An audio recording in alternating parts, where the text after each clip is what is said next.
Hello everybody, welcome back to Flowchart Medicine. Today we'll be dealing with a topic called myocarditis. Now, myocarditis is something that most of us usually do not come across unless and until we are actually working in a critical care setting or we are working in medicine setting. However, this disease is very important because it is a very life-threatening disease, and it is one disease where you just need to hold on to the patient.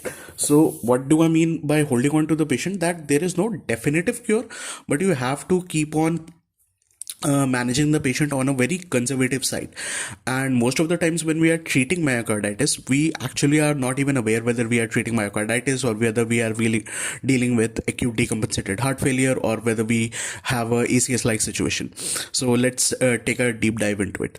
So what exactly is myocarditis? Myocarditis, while a very rudimentary explanation would be is the inflammation of the myocardium, but a more complex and a more sophisticated approach to thinking about it would be that it is a actually inflammatory cardiomyopathy. Now it can be acute myocarditis or it can be chronic myocarditis. So how exactly does this develop?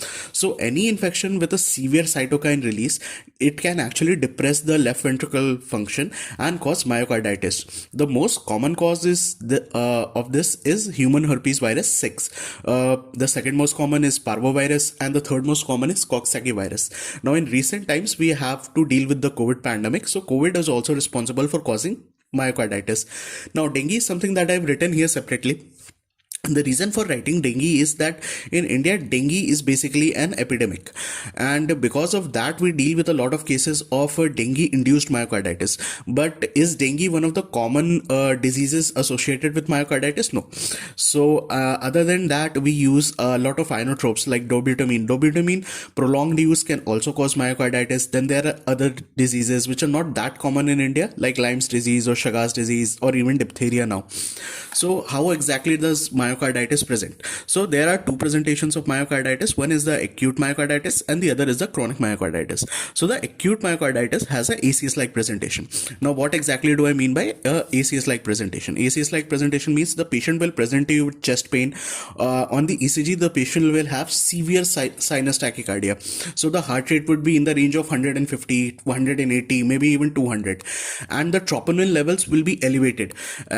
And when I say elevated, if you do a quantitative troponin levels, it will be somewhere in the range of 3,000, 4,000, maybe even 8 to 10,000. And the patient will have severe chest pain. He will be in shock, hypotension that is not responding to your usual vasopressors like NORAD and vasopressin. And the patient will have normal coronary arteries on angiography. And if we do a echo, what we will find is that the patient has global hypokinesia and decreased ejection fraction. Similarly, chronic myocarditis will present a few weeks to after the resolution of fever or infection, and the patient will present with dyspnea, edema, and increased JVP levels. If we do a echo, then we will notice that the patient has decreased ejection fraction on the echo and a global hypokinesia. So how exactly do we suspect that this is myocarditis? And that is very important, is that you have to take a very thorough history of the patient. If it is a young patient and he or she is coming with a history of fever in the past few days or in the past few weeks even, then myocarditis is something that you can keep at the back of your mind. So how exactly do we make the definitive diagnosis? We make it using the Dallas criteria. Now Dallas criteria is basically a histological criteria. So after you take a biopsy of the patient, we look at the biopsy sample, and if it has inflammatory infiltrates plus necrosis, then we see then we can say that the patient has myocarditis. So when do we decide that whether or not the patient requires an endomyocardial biopsy? So if the patient is on inotropes or the ECG is also showing a Mobitz type 2 or a higher block, then we do an endomyocardial biopsy, and if no, then we continue the supportive treatment and we don't really bother with the biopsy.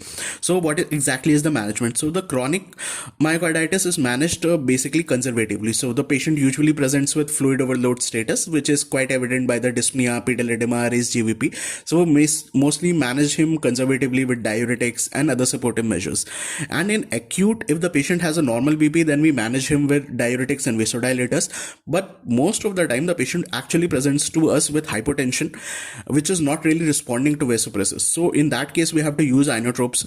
And if the patient still has no response, then unfortunately we have to just deal with the patient with advanced modalities like IABP, Impala, ECMO. And the reason I say unfortunately is because most of the setups don't have these modalities.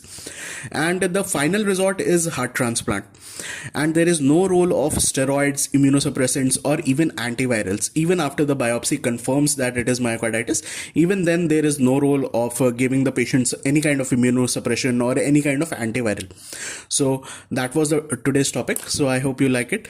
And if you do like it, you can share the video with your friends, and you can comment down below your views upon the video, or what do you think that will help me improve the video, or any topic that you want me to cover, or anything that you would want me to cover in the future videos. I will do that. And if you like the video, please like the video and share it with your friends. Thank you.